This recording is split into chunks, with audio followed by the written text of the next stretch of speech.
Thank you, Deputy Speaker. Well, type 1 diabetes is indeed a common disease, one that most people have heard of. While it's true that the majority of people are diagnosed before they are 19 years of age, that by no means makes this a children's disease. Type 1 diabetes is a lifelong condition that can be very difficult to manage and can be deadly, as well as having serious complications like kidney failure, nerve damage, heart disease, stroke and blindness. Organisations like the Juvenile Diabetes Research Foundation are doing great things in our communities, raising awareness and funding for research into this terrible disease.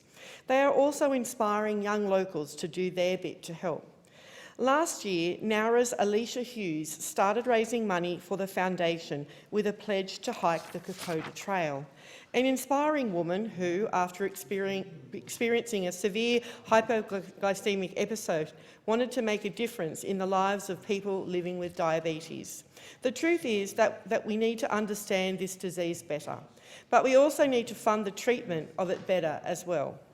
There have been a number of advancements in the technologies available to treat diabetes, but for many people, the costs are prohibitively expensive.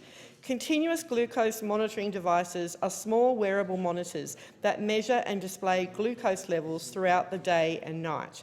They send alarms and warnings if your glucose levels are outside the set target range and let you know if levels are rising or falling. The National Diabetes Service Scheme does provide some subsidies for CGM products for those under the age of 21 years old, those with concession cards and pregnant women. If you aren't receiving a subsidy though, these products can cost $4,000 to $5,000 every year. As I said, diabetes might be diagnosed in childhood, but it is far from a children's disease. I am regularly contacted by local people who are struggling with the costs of treating their diabetes or that of their children. 3 years ago, at the age of 20, Kia was diagnosed with type 1 diabetes. She is studying to be a nurse. Fantastic news, absolutely. But because of her age, she could only receive funding for CGM for 8 months until she turned 21. Since then, Kia has had to find $250 a month to pay for this critical piece of equipment, which she sees as vital to keeping her daughter alive. Sadly, that wasn't the end of it for Kia and her family. This year, her son was also diagnosed with type 1 diabetes.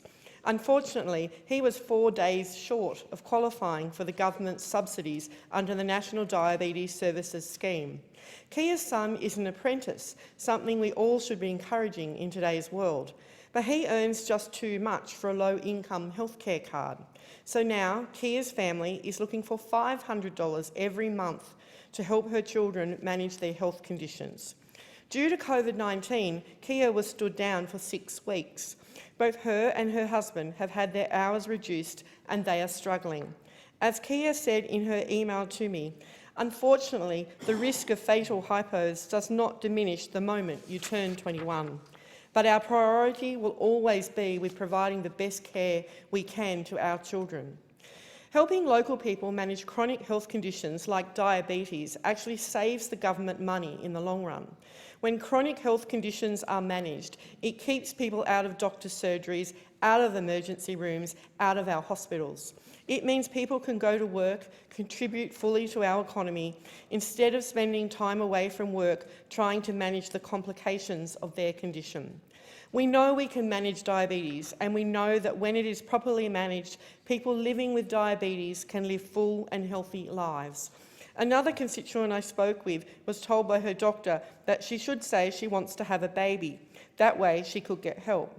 At 21 years of age, this was unsurprisingly an upsetting and inappropriate thing for a young woman to have to do.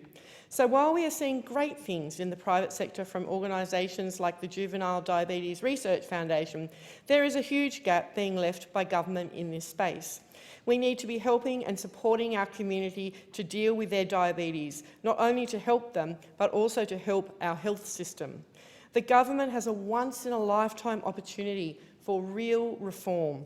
This is just one area where they could be focusing their attention to help people like Kia and her family. I thank the member.